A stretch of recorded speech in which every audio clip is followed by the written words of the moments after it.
Hello everyone, आज हम आ चुके हैं मॉर्फोलॉजी इन फ्लावरिंग प्लांट के नए लेक्चर में।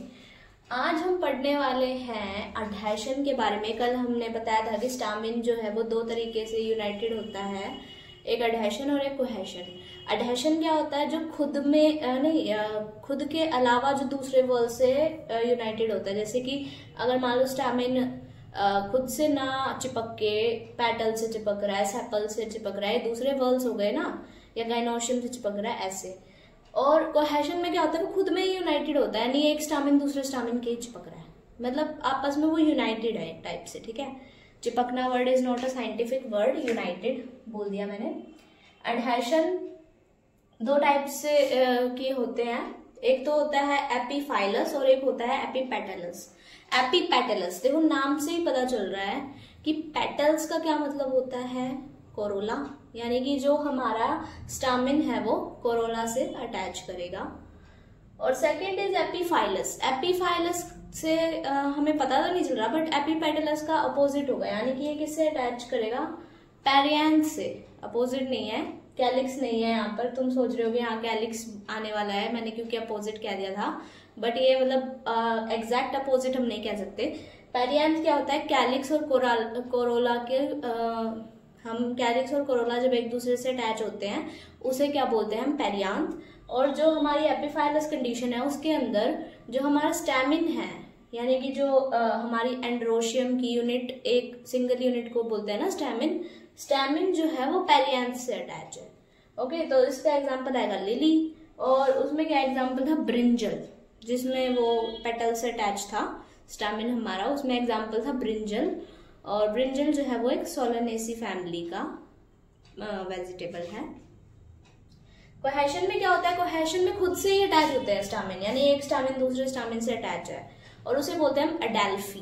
ठीक है, देखो stamen united among themselves in varying degrees, यानी अलग अलग टाइप से यूनाइट हो सकते हैं। हो सकता है एक ही बंडल के अंदर काफी सारे स्टामिन हो सकता है वो दो बंडल्स में बट जाए, हो सकता है वो काफी बंडल्स में बट जाए, ऐसे भी हो सकता है। ठीक है, तो उसे एडल्फी बोलते हैं। Filament, fuse, anther free. Filament और एंथर तुम्हें पता है ना क्या होता है? ये नीचे वाला जो पार्ट होता है ये फिलामेंट होता है और ऊपर वाला एंथर होता है, यानी ये फ्यूज हो जाएंगे ऐसे चिपके हुए, और ये फ्री है। देखो ऐसे, कभी चाइना रोज देखा है किसी ने? वो बीच में से इस टाइप से होता है, उसका जो स्टामिन होता है ना, उसमें ऐसे होते हैं स्टामिन। देखो अगर देखा हो बीच में से किसी ने चाइना रोज, तो इस टाइप से स्टामिन उसके निकल रहे होते हैं बीच में, और फिर हमारा चाइना रोज यहाँ ऐसे कुछ प्रेजेंट होता है। जो भी है, मतलब मेरी ड्राइंग अच्छी नहीं बनी है, बट तुम इमेजिन कर लो चाइना रोज अगर देखा नहीं है तो कल देखना, उसके अंदर एक ही बंडल में सारे स्टामिन प्रेजेंट होते हैं। ठीक है, सो अब हम डिस्कस करते हैं अडेल्फी कितने टाइप्स के होते हैं। अडेल्फी है 3 टाइप्स से, यानी कि जो स्टामिन्स का अरेंजमेंट है उसके अकॉर्डिंग जो है वो 3 टाइप्स से हैं। First is monadelphous, diadelphous and polyadelphous. अब इनके नेम से ही पता चल रहा है, मोनो अडेल्फस यानी कि एक बंडल में। मैंने एग्जाम्पल तुम्हें क्या बताया था अभी पीछे, हमने पढ़ा है चाइना रोज। देखो ये रहा चाइना रोज, हमारा सिंगल बंडल के अंदर काफी सारे स्टामिन्स प्रेजेंट होते हैं। Second is diadelphous. Diadelphous यानी कि दो बंडल में आएंगे फैबेसी फैमिली। जब वो फ्लोरल फॉर्मूला पढ़ेंगे ना, जब भी हमें ये पढ़ने को मिलेगा, देखो इसमें होता क्या है, 9 स्टामिन तो एक साथ होते हैं फ्यूज्ड, और एक फ्री होता है अलग से, एक अलग होता है, एक स्टामिन को इन्होंने अलग कर दिया और 9 अपने आप में ही फ्यूज्ड है। ओके, और last is poly adelphous. Poly adelphous के अंदर क्या होता है कि काफी सारे बंडल होते हैं, मोर देन 2, यानी 3, 4, 5 कितने भी हो सकते हैं, वो आ जाते हैं पॉली एडल्फस के अंदर। एग्जाम्पल है इसका सिट्रस फैमिली, नींबू, तुम्हें पता चल रहा होगा, बट खाली नींबू नहीं आता, इसमें काफी कुछ आता है। ओके, फ्लावर आता है। अब 2 टाइप से हम इसे डिवाइड कर सकते हैं, किस बेसिस पे? लेंथ ऑफ स्टामिन के बेसिस पे। मैं यहाँ पर बेसिस लिखना भूल गई, काफी इंपॉर्टेंट है क्योंकि काफी सारे डिवीजन होते हैं ना फ्लावर के, तो पेटल्स के अरेंजमेंट के अकॉर्डिंग भी, गाइनोशियम की पोजीशन के अकॉर्डिंग भी पढ़ा है हमने, और फ्लावर के अरेंजमेंट के अकॉर्डिंग भी हमने इनफ्लोरेसेंस पढ़ा है, याद है ना तुम्हें? यानी कि कई सारे डिवीजन में तो हम कंफ्यूज हो जाएंगे, तो तुम्हें बेसिस याद होना चाहिए कि किस बेसिस पे किया है हमने क्लासिफिकेशन इनका। ये है लेंथ ऑफ स्टैमेन के बेसिस पे फ्लावर को हमने डिवाइड कर दिया है। एक होते हैं डाइडाइनेमस फ्लावर और एक होते हैं टेट्राडाइनेमस फ्लावर। डाइडाइनेमस फ्लावर में क्या होगा, हमारे पास 2 लॉन्गर स्टामिन प्रेजेंट होंगे और 2 शॉर्टर स्टामिन, यानी कि 2 लंबे लंबे स्टामिन है और 2 छोटे छोटे स्टामिन है। टोटल कितने स्टामिन हो गए, 4 स्टामिन्स, ठीक है। और जो अंदर वाले होंगे वो छोटे होंगे और बाहर वाले ऊंचे लंबे होंगे। देखो जैसे मैंने यहाँ बना रखा है, और ये मत समझना हमें बस छोटे बड़े बनाने हैं, ये अंदर बाहर से कोई फर्क नहीं पड़ता, ये होता है इसलिए बनाया है।